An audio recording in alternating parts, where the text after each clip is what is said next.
Hi everyone, welcome to this webinar on Life's Big Question or LBQ. My name is Michael Yong. I'm one of the pastors at Bethesda Church Bukit Arang. If you're a guest tonight, welcome. We are really glad you can join us for this session. This week at LBQ, we are asking the big question, do we need religion to be good? With our family values, moral education, codes of conduct, and a legal system, we expect people to understand and be committed to what is good. But consider our constant disagreements, the unwillingness to do what is good, and even our deepest regrets. These things we uphold to help each other be good do not always work. Would it surprise you then that God does not say that religion is the solution? And so tonight, what we are going to do is to take some time to look at what the Bible has to say and to consider, if religion isn't the answer, what then do we need to be good? But before we get to that, let me quickly run you through what to expect this evening. In the first half of our session, we'll be hearing from Randy, our children and youth pastor from Bukit Arang, who'll be giving a short talk from the Bible. And to help you follow along with the talk, there's a QR code on the screen where you can download an outline which also contains the Bible passage we are looking at. The second half of our time tonight, we'll be having a time for question and answer. After the talk, I'll give us a couple of minutes to send in any questions we might have in response to what we have heard. Once we've got your questions, Randy and another two of my fellow pastors, Ivan and Daniel, will have a go at answering some of the questions. Depending on how many questions we receive, we may or may not be able to get through all of them, but the three panelists will try their best to get through as many of your questions as possible. And this live Q&A will run roughly till the end of our time together at about 8:55 p.m. Please also do note that this webinar is recorded and it may be used for training purposes in accordance with Bukit Arang's privacy policy. If you have any queries about that, you can refer to our website for more information. With that aside, let me now read the Bible passage for tonight. Then I'll pass the time over to Randy. Reading from Luke chapter 18, verses 9 to 14. Luke chapter 18, verse 9. He also told this parable to some who trusted in themselves that they were righteous and treated others with contempt. Two men went up into the temple to pray, one a Pharisee and the other a tax collector. The Pharisee, standing by himself, prayed thus: God, I thank you that I'm not like other men, extortioners, unjust, adulterers, or even like this tax collector. I fast twice a week. I give tithes of all that I get. But the tax collector, standing far off, would not even lift up his eyes to heaven, but beat his breast, saying, God, be merciful to me, a sinner. I tell you, this man went down to his house justified, rather than the other. For everyone who exalts himself will be humbled, but the one who humbles himself will be exalted. Over to you, Randy. A very good evening to you. My name is Randy. Thanks for taking the time to zoom in for this webinar. It's great to explore together this question for tonight. Do you need religion to be good? And now, my son is 6 years old, so that's how long I've been a dad. And from time to time, I do wonder if I'm a good father. My first instinct is to look sideways. I look at other fathers, I examine their lives, what they do and say, and I compare myself with them to see where I stand. Basically, I try to find out how good a dad I am by putting myself on a bell curve for fathers.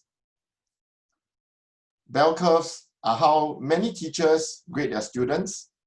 So they take everyone's grades and sort them out according to a bell shape. And at both ends of this bell, you get small numbers of students. The best students are at one end, the bottom rung of students at the other, and then the majority are all in the middle. So basically you get a few A's a few F's, and a whole lot of B's to D's. Now, I don't think I'm a grade A father who gives it all at work and still gives even more with their children at home. But when I look sideways, I don't think I'm in the bottom rung of fathers either. I'm doing pretty okay, right down in the middle. And then there are the areas I need to brush up on to be a better dad, right? So again, I look sideways. I look at grade A fathers for pro tips on how to be a better dad. I might go for conferences. I take in grade A advice and try to do them. But something happened recently, something that shook up how good a father I think I am. You see, an organization came up with a report card for fathers, one that was to be filled up not by me, not by other fathers, not even by my wife, but by my own son. And that's when it really hit me. I've been totally committed to looking sideways, comparing myself with other fathers, when a large part of how good a dad I am must surely involve my son's feedback. I've been missing the key vertical perspective between me and my son. I'm sharing this with you because tonight we're going to be thinking about an intriguing question. Do you need religion to be good? In deciding how good a dad I am, I ended up looking in the wrong direction. In a similar way, our answers to tonight's question will depend on which direction we are looking at. Some of us would say no, because of how good we already are when we look sideways at other people. And you may not be a Mother Teresa or a Gandhi, but neither are you a Hitler or Stalin. You don't need religion to be good because you are already in the middle of the bell curve. So look sideways and you're good enough. Others among us would say, maybe we want to be good, but when we look sideways, we wonder if we belong to the lower rung of the bell curve. Perhaps we've struggled for a long time with not being good enough, and we sincerely turn to other options, including religion, to make ourselves better people. Look sideways, and perhaps there's hope for a better version of us. At this point, I need to let you know that in 25 minutes, I can't tackle everything in tonight's question. The words religion and good are incredibly broad areas for discussion, and that's what the Q&A later is for. But what I hope is to introduce a key vertical perspective, which would steer us to a helpful answer. This perspective comes from a short story, which Jesus uses to teach a point. As far as God is concerned, being good is not about looking sideways for affirmation or advice, for standards or solutions. Being good is a vertical matter between God and men, because it is God who does something to make people right. It is God who declares people good in his eyes. This is the perspective that comes out of Jesus's story. So now, let's get a rough view for the story, shall we? We are at point 1 on your outline, a preview. So Jesus and his disciples, they are on their way to the cross. A group of deeply religious people called the Pharisees, they come along and they ask, when will the kingdom of God come? The story that we're going to look at is part of Jesus's response to that question. But Jesus does not give them the answer. Instead, he draws attention to something shocking when that day arrives. And let's look at the words on your screen. He, that is Jesus, also told this parable to some who trusted in themselves that they were righteous and treated others with contempt. Jesus addresses those who trust in their own righteousness their own goodness. And it seems that self-righteous people back then also treated others with contempt. They consider others as nobodies. So this combo of self-righteousness and contempt is really nasty stuff. But there are plenty of such examples even today. Okay, if you're anything like me, you would feel like you are a good person because of bell curves everywhere. We look sideways in school, at our workplaces, at big family reunions, or even in religious communities. And we look for those in the lower rung, the nobodies. And when we identify them, a sense of assurance grows in us just because we are not at the bottom. We pat ourselves on our backs and decide that, hey, we are pretty good people. This phenomenon is more widespread than we think.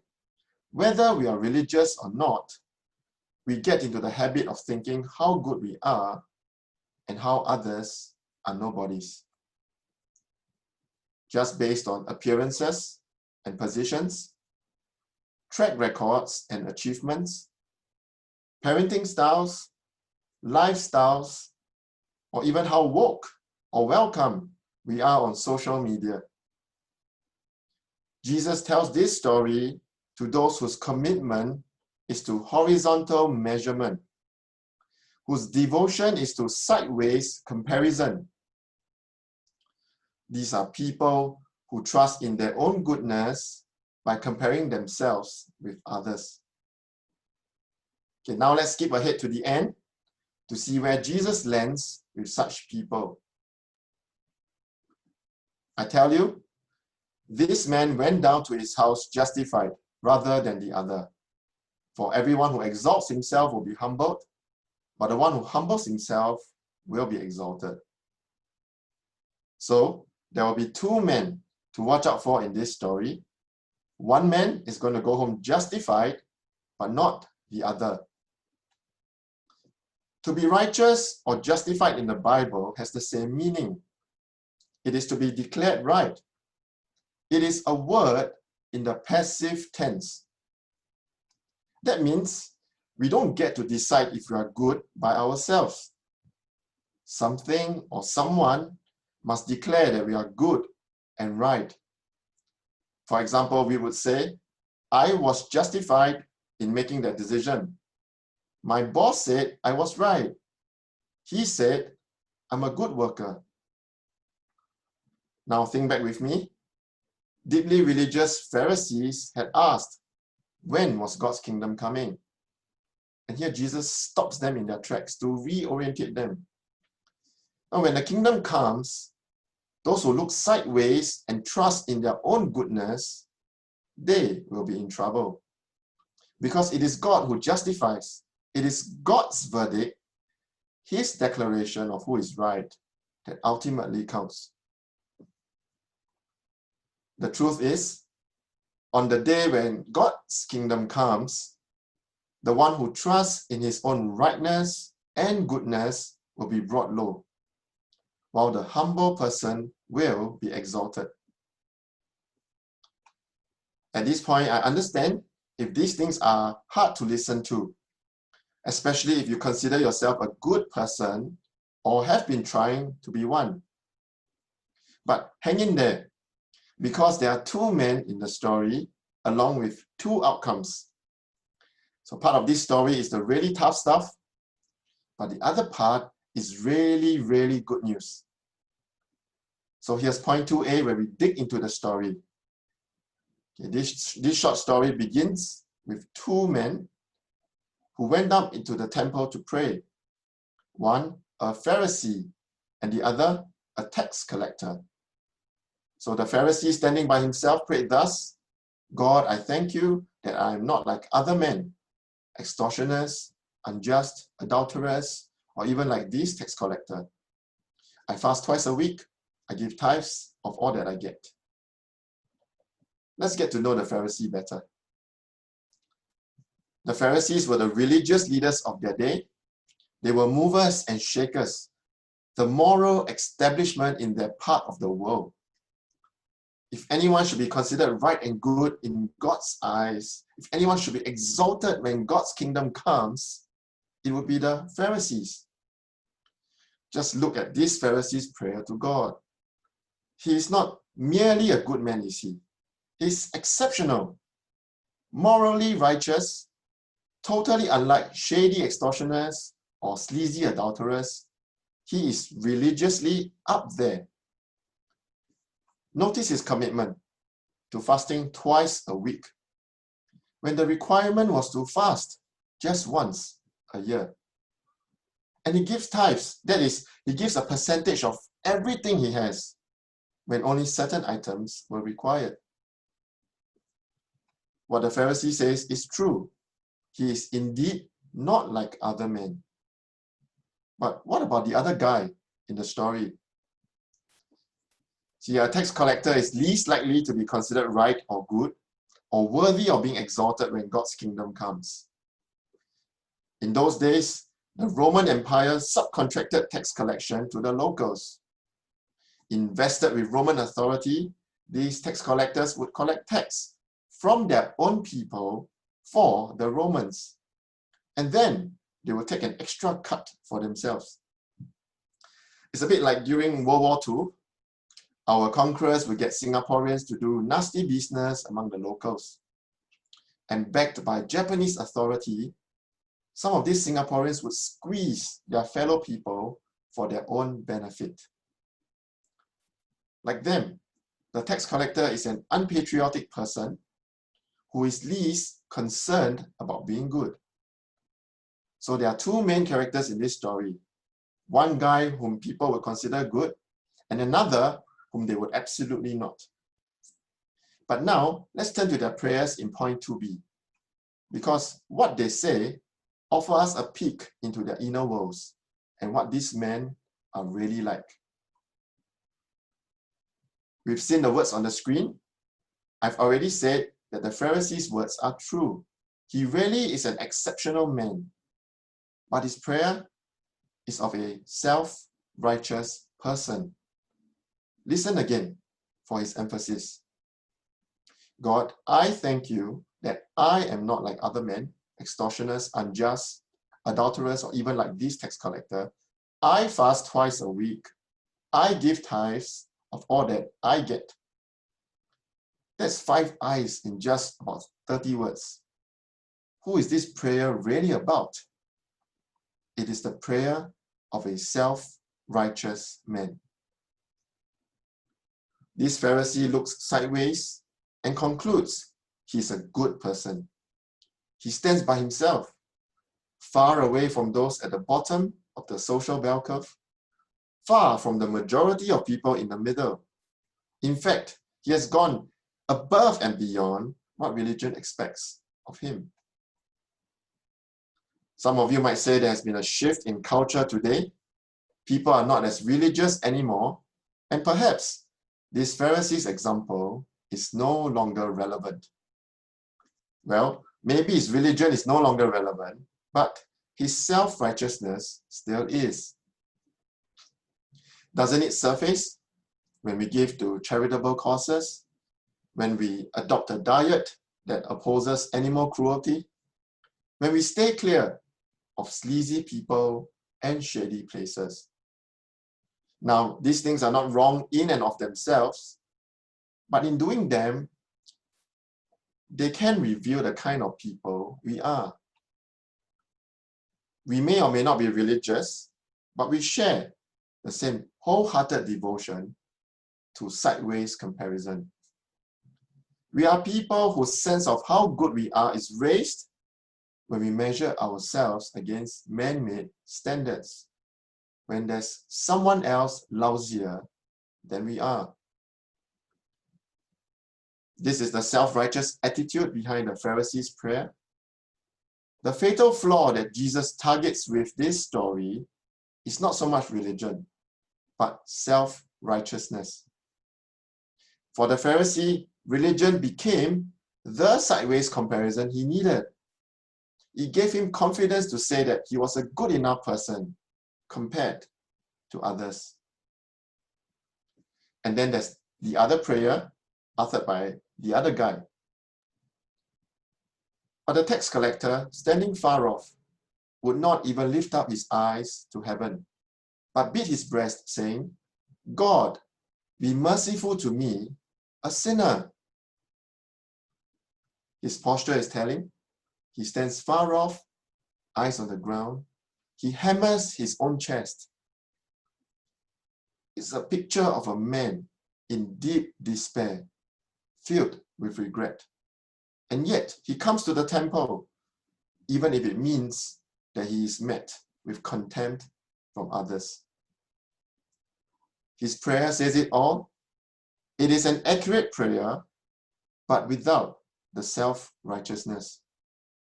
He's focused on himself, but it is on his state as a sinner. He knows he's not good. He hasn't cared about God his whole life. He loves himself.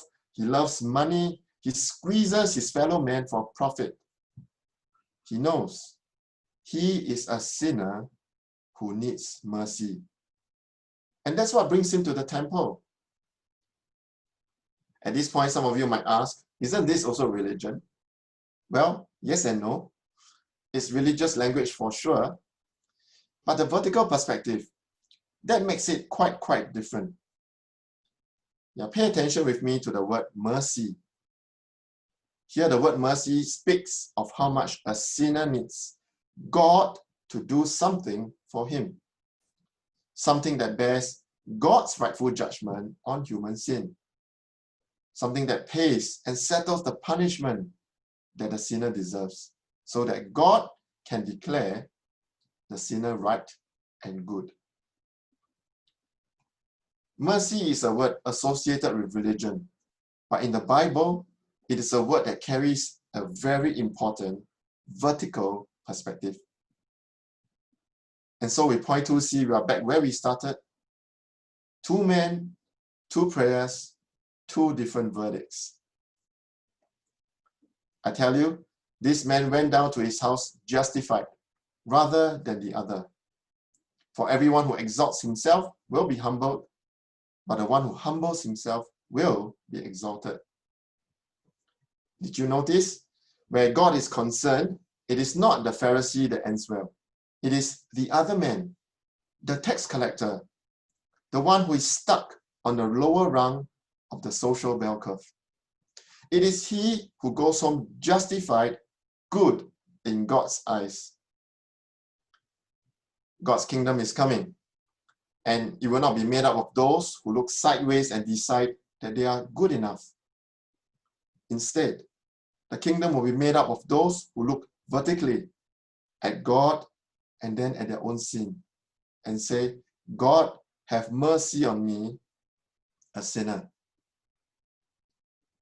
If we remove the vertical perspective where God stands above his creation with a clear purpose and with clear standards for right and wrong, there are many ways available to exalt ourselves, to make ourselves good, to do a reasonable show of things according to man-made standards, systems, and steps of our day. But when we stop looking sideways, but upwards, so to speak, that changes everything. Think about our half-truths before a God who says, let your yes be yes and no be no. Consider our marital faithfulness before a God who says that all sexual activity is to be between one man and one woman, married for their lifetime. What about us mere creatures who cannot even guarantee our own lives the next day, but dare raise our fists up at our Creator and tell him to shove off? When we reflect upon these things, there's no more surprise that those who exalt themselves will surely be humbled by God. Let me conclude. Do you need religion to be good? Like many in our world today, I would say no, but that does not mean that we are good enough. Too much of how good we think we are or how good we want to be pivots on what other people think and say, and not what the God of the Bible says. And this applies to all of us, whether we are religious or not. Tonight, we have seen the vertical perspective is key. We don't need religion to be good, but we cannot be good without God. The world's default setting is that we are sinners in need of God's mercy. We are not good until He does something in mercy to justify us, to declare us good in His eyes. We are not good unless He makes us so. Jesus tells this story just 5 chapters before He hangs on the cross. On the cross, Jesus dies to display God's very mercy to sinners.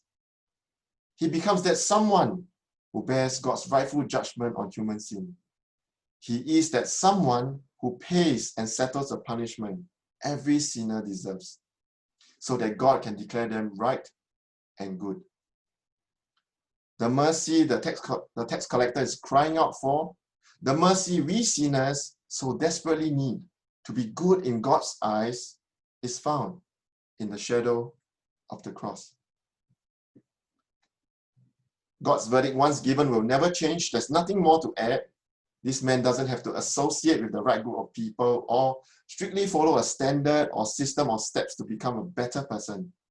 He doesn't need to accumulate good works to exchange for any divine credit. That very day, the tax collector cried out to God for mercy on his sin, and he went home good in God's eyes. Now, please allow me to leave you with some reflections. First, self-righteousness is a result of rejecting God. Once we stop looking upwards at God, whose verdict is absolute, our tendency is to look sideways. And when we look sideways, we tie how good we are to how wretched another person may be. Second, the bad news is that we are all sinners, but the great news is that God shows mercy. Because of the cross, those who accept Jesus' words can be confident and certain of being declared good in God's eyes. For those of us who struggle deeply with how low we may be on a man-made bell curve, the truth is this: God doesn't grade on any of our standards, systems, or steps. God grades only on the cross. And lastly, there remains a warning to a world that looks sideways and trusts in their own goodness. When God's kingdom comes, those who think they qualify don't. And those who admit they don't qualify, those who look for God's mercy at the cross, do. 2 men, 2 prayers, 2 verdicts. The one who knows he needs God's mercy goes home good in God's eyes. Now, thanks for tuning in this evening. Let me hand the time back to Mike. Thanks, Randy. We are now going to have a time of Q&A, where each of you can send in any questions you might have in response to what we have just heard. If you do have any questions, you can send them in through the Zoom's Q&A function, which you can find on your control panel. And so let me give us a minute or two to send your questions in. And after that, we'll dive in straight into the Q&A.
Thanks everyone who have submitted your questions. We are now going to take some time to answer these questions. On our Q&A panel tonight, we have Randy, whom we have all just heard from. Along with Randy, we have two of my fellow pastors, Pastor Ivan and Pastor Daniel, who will answer your questions. Let's get started. Hi guys, I have two questions here. Could I ask how good is defined within this context? The second one is, without the vertical perspective, how are we to know that we could be good but not good enough? Isn't the question to explore if there can be moral good in the world even without religion? What is the difference if the same action needs to be judged by God? Let me take a step at the question. As you might notice from our passage, doing good is about our external actions. Being good is about the state we are found in, or in a verdict that's given about us. So people can do good, but that does not automatically mean we are found to be good people. It's a bit like going to the doctor and being able to pass all your external physical exams and requirements, but the doctor's diagnosis is that I have a problem, perhaps a cancerous growth deep within me. So the Pharisee was capable of good external actions. However, God, who gives the verdict, does not just look at our external actions. He looks deeper into our hearts to see whether we regard him rightly or not. And when we disregard him, there's no way we are good in his eyes. So we are sinners or rebels, despite all the other good actions that we do. So externally, many good acts are going on both among believers and unbelievers, but God considers our regard for him and not just our external actions.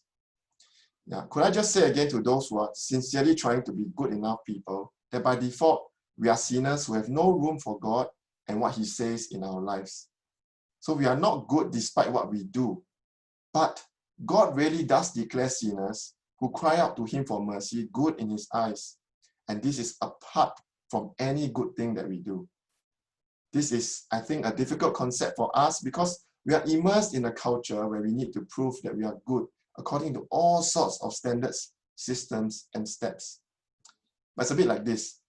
Okay, in the womb and as a newborn, there is nothing my son has ever done to act like a son. And yet I effected a permanent status on him when I registered my name against his on the birth certificate box that says Father. So he is my son because I say so, and not because of any son-like thing that he does first. So likewise, sinners are good in God's eyes because he says so, not because of any good they first do. Yeah. Thanks, Randy. We've got a couple of questions that are sort of similar to one another.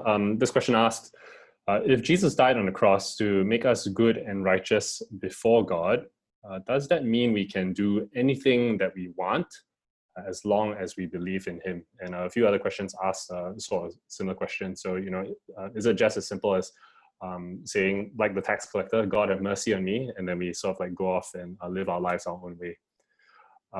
And I think what we see here is that, actually, the first step is actually acknowledging that we need God's mercy, we need God's forgiveness. But I think what we see in the rest of the story that Luke sort of paints for us in subsequent chapters is that the person who truly understands their vertical relationship with God, where they stand before God, the fact that they actually need mercy, this actually transforms the way that they live. And so it's not just a matter of saying the magic words, right? God have mercy on me, and then I'm right with God and I can go about living my life my own way. Actually, the person who really understands that they need mercy from God, well, that is the person who actually then lives in light of this truth that they are actually those who live under God, and so they want to continue to live to please God. And I think we see an illustration of that in the next chapter. We looked at Luke 18. Randy explained Luke 18 for us. But when we flip one page over in Luke chapter 19, Luke records a story of another tax collector. And this tax collector, his name is Zacchaeus, he actually understands he has a problem, a vertical problem with God. And he actually rightly acknowledges that Jesus is king.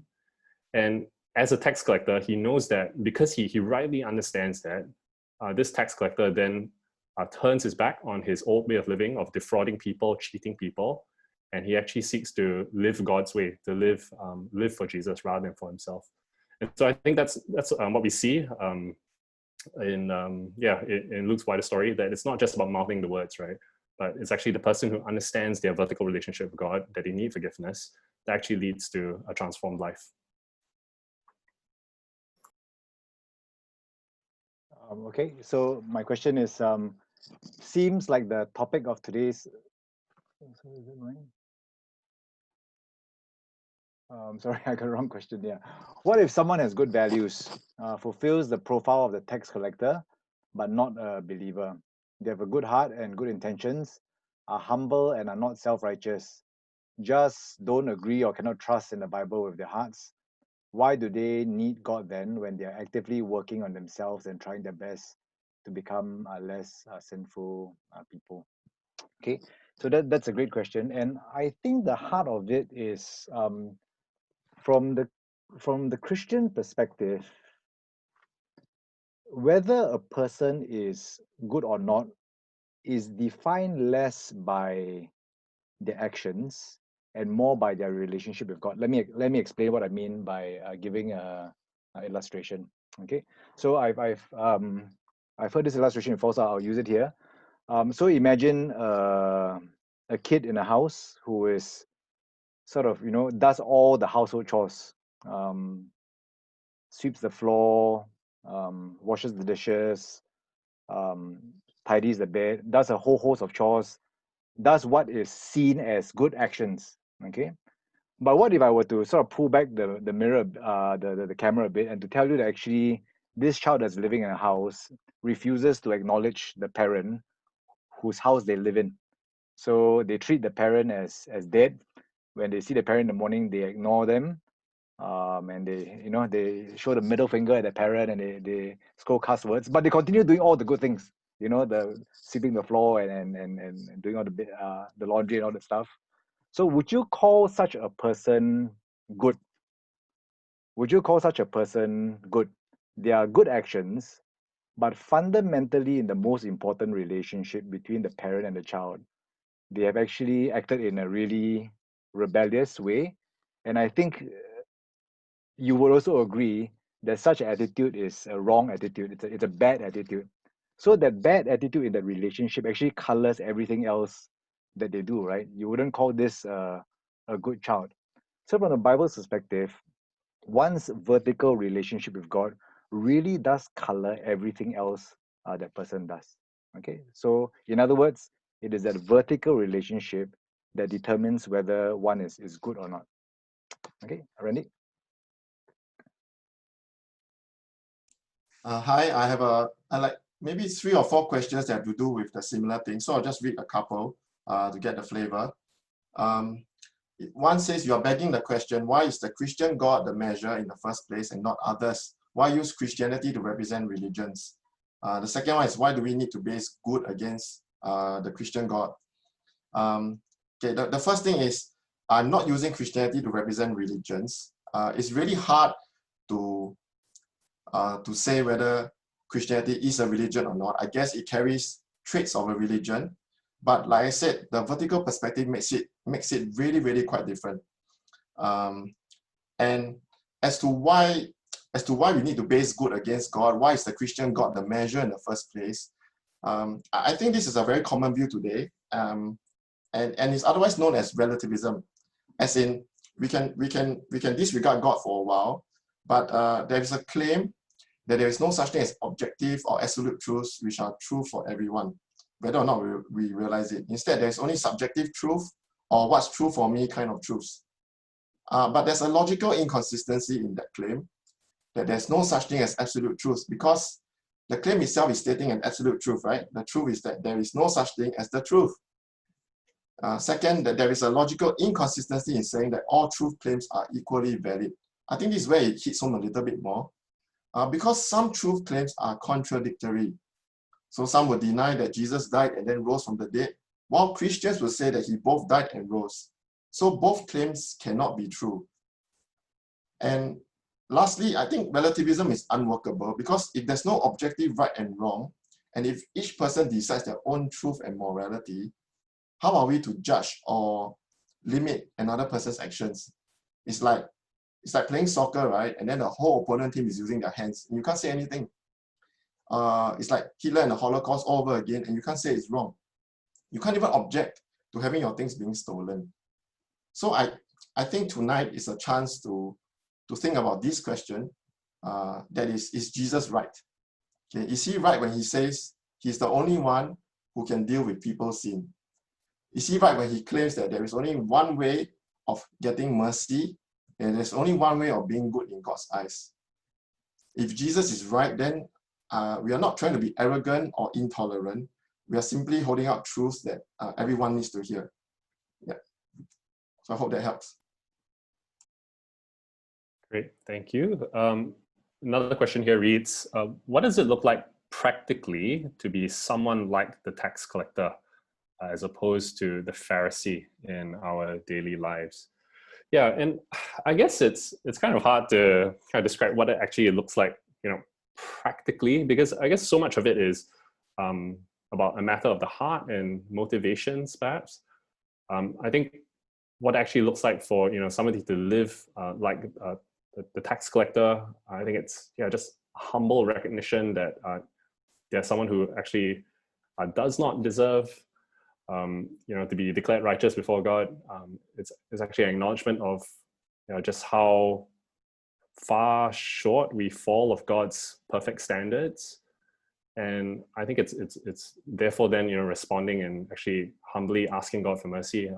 Actually crying out to God for forgiveness, crying out to God for to show His grace and His mercy. And I think that practically that also then means that actually much of their actions it's not really driven by and motivated by a desire to want to earn God's favor. Actually, it's more of a response, I guess, like loving others, caring for other people, doing the right thing. Those things are not driven and motivated by trying to earn God's favor, but it's actually in response to knowing that you have been forgiven by God and these things please God. Well, therefore you want to do these things out of thankfulness and gratitude rather than out of trying to earn God's favor.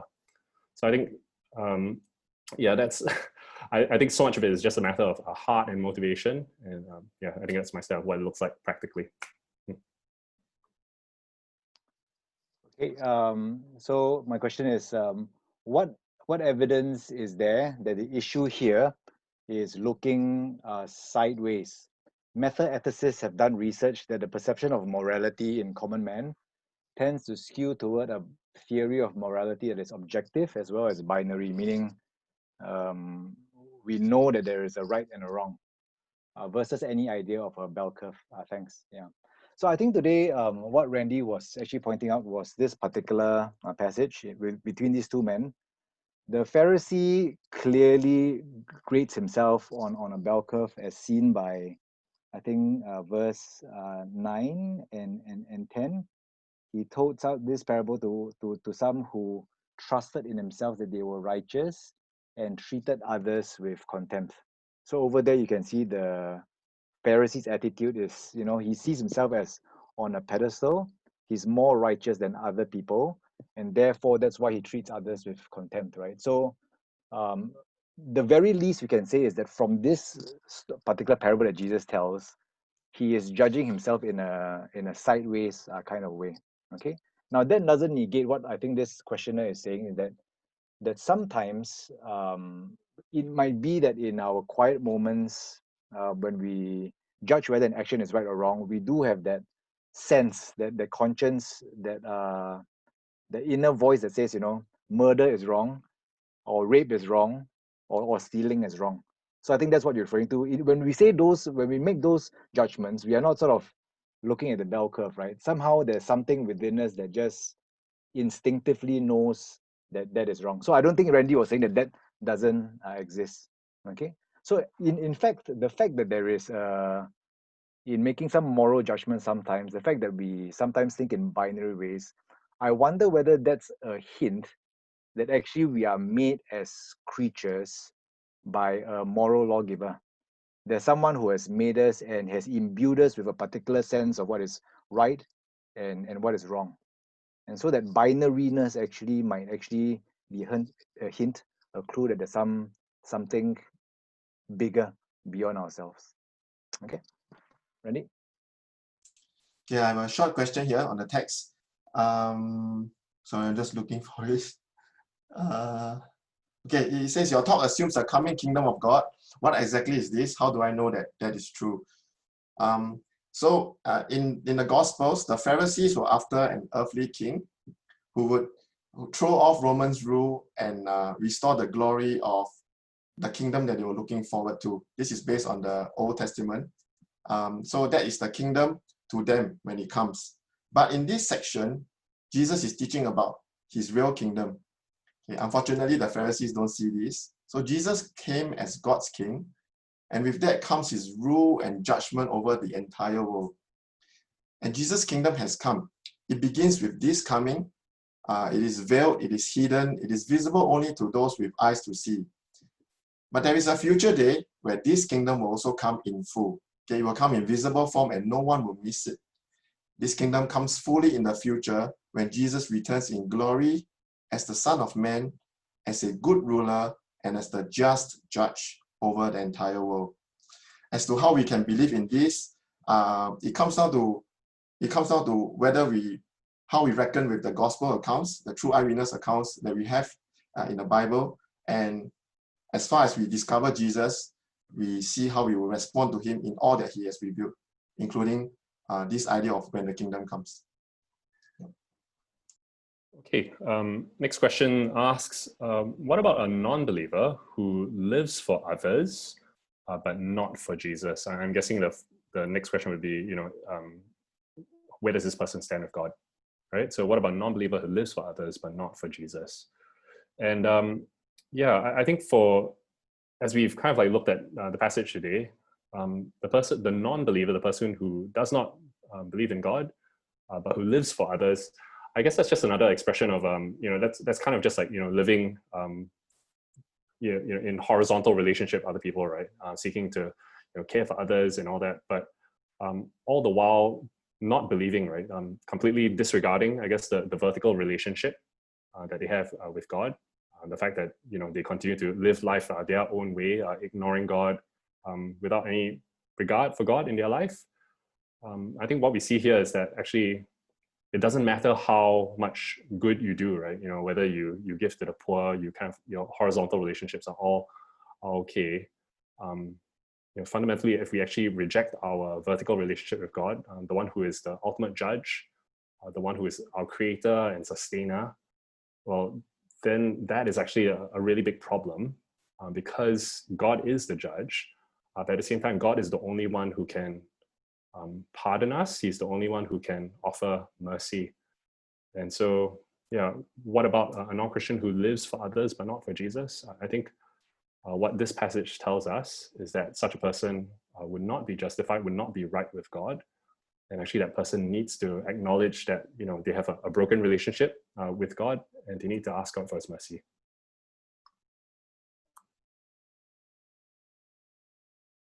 Okay. I've got quite a long question here, and I'm not sure whether I'll interpret it rightly, but anyway, I'll just read it out and then have a stab, okay?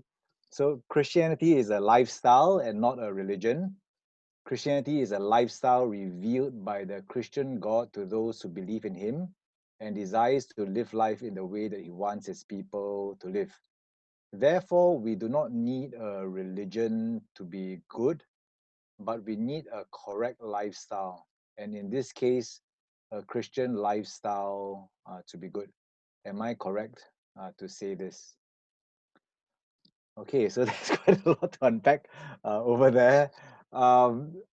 Okay, so there are quite a number of terms that need a bit of unpacking, right? So religion, okay, so first of all, you use the word religion. Now, I agree with you that if religion is seen as a system of rules and regulations that I have to keep in order to earn my brownie points, in order to earn God's favor, in order to get to heaven, then that is actually religion sort of used in a pejorative, negative sense. And I would agree with you that, Christianity is not a religion in that negative sense of the word. Christianity is a religion, however, that emphasizes that the most important thing in this life is to be right with your Creator, and that this Creator has offered a way in which you can be right with Him. Randy alluded to that in the fact that Jesus went to the cross to deal with our rebellion problem with God and to bring us out with God. Okay, so if religion deals with that vertical relationship, then it's a good thing. It's not a negative thing. Now, is Christianity a lifestyle? Well, I suppose you could say that. In other words, if someone has already been reconciled to God through Jesus, then there is a certain way in which this Creator wants His people to live, to love Him and to love other people, to do good to the people around them. And so actually, Christianity is a lifestyle in the sense that God has revealed what is a way of life that leads to human flourishing. Okay, so I hope that answers the question. Okay, Randy? Okay, I got two. Why is there a tension between God's version of good and man's version of good? Take, for example, the LGBTQ topic. Why would God see the freedom to love as a bad thing? And how are we to know that this God moral code is truly the source of truth? And in any case, why does this even matter? As long as you don't do harm to others and you try your best to be good, I don't think it's fair to judge people just because they don't subscribe to the Christian view. So I've already mentioned earlier that multiple standards of right and wrong can conflict. I mean, they conflict and it doesn't quite work out. But like I said in the talk, I think it comes down to the vertical perspective. So even at the horizontal level, okay, just between you and I, the problem is we don't live good lives. If we are honest, okay, if we are really, really honest, we don't live up to our own moral codes. We don't always have a clear conscience, and we don't live up. And if we don't live up to our own moral codes and conscience, I mean, how will we go and living up to God's standard, right? So let me summarize what God wants of us into two commandments. That's what Jesus said. The second of these commandments is to love our neighbor as we love ourselves. So Jesus says your neighbor is everyone, including your enemies. But how many people love their enemies? And then for most people, it gets even worse, right? Because he says that's not even the great commandment. The really big one is that we have to love God with all our heart, our mind, our soul, and our strength. So God has to occupy first place in our life, but we ignore God, and very often we reject Him outright. So if we could really be good enough to please God, the question is, why did Jesus die? Okay, the cross would have been unnecessary. Jesus himself, on the night before he died, prayed, right, that if there was any other way other than him dying, that God might make it happen. But there was no other way to save us. So this is the problem. The problem is not so much about whether we harm people or whether we are trying our best to do good. I have no doubts that most people don't try to harm people intentionally most of the time, and we try somewhat to our best to do good. But the problem is the vertical perspective. In God's eyes, we are rebels who need saving, and there's no other way to save us. So relying on Jesus' death on our behalf is the only way to become acceptable to God. That's the only way that we can be good, absolutely, as determined by God, our Creator. Okay. Hi. Oh. Hi, I think we have time for one final question. Sure. Okay. Next question is, what if I still don't feel good enough for this world, but acknowledge that the good is my worth in God's eyes? I'm guessing that I'm good, trusting in my own goodness to be right with God, and how I regard God in my life. Yeah. So I think for the person who kind of like still compares himself sideways and says that, hey, I'm not as good as other people, but I'm still relying on my own goodness to be right with God. I think what we see here is, that's still sort of like living like the Pharisee, right? Who is sort of like making the horizontal sort of comparisons. Perhaps you're not like the Pharisee in that you think that you're morally superior to others, but you're still sort of like basing your standard of goodness based on other people around you. So perhaps in this person's case, saying that maybe I'm not as good as other people, but I'm still, however, I'm still trying to rely on my own goodness to be made right with God, which in fact is actually sort of like the opposite, I guess, of what we see the response of the tax collector, right? Because the tax collector, he doesn't sort of like look sideways to the people around him and judge whether he's good or not so good. actually he's more concerned about what God thinks.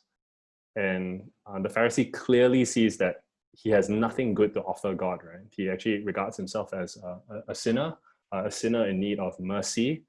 And so, yeah, I think what we see is that actually that's the most important thing. It's actually not, again, not looking to the people around us to sort of like, gauge how good we are. Rather, it's actually looking to God and his perfect standards.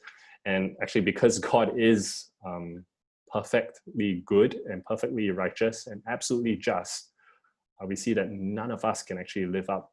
None of us are actually good enough. And actually it's only through Jesus's perfect life and death that we can actually be made right with God.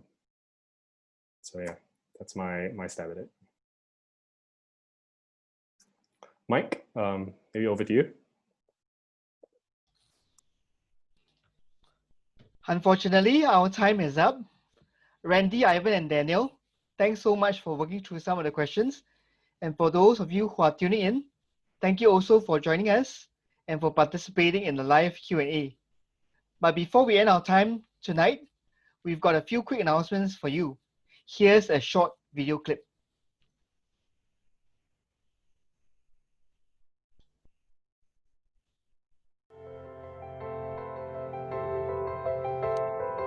Hi, I'm Aaron. I'm Jeremy. I'm Yihua. I'm Chu Ping. I'm Diane. I'm Gilbert. I'm Wei Ming. I'm Kelvin. I'm Wei-Long. In August this year, we'll be running a series called Just Looking, where we'll discuss topics on Bible reliability, the person of Jesus, heaven, resurrections of Jesus. So why not join us and make your Saturdays count?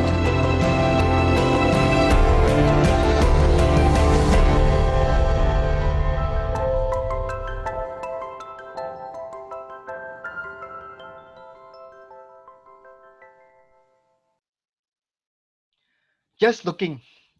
If you are here tonight and are currently exploring the claims of Christianity, Just Looking is the thing for you. Just Looking is a platform for those who wish to get a closer look at the claims of Jesus. This will take place for 4 Saturdays in August from 3 p.m. onwards on Zoom in a smaller group. These sessions are really casual, they run at an easy pace, and they're suitable for anyone.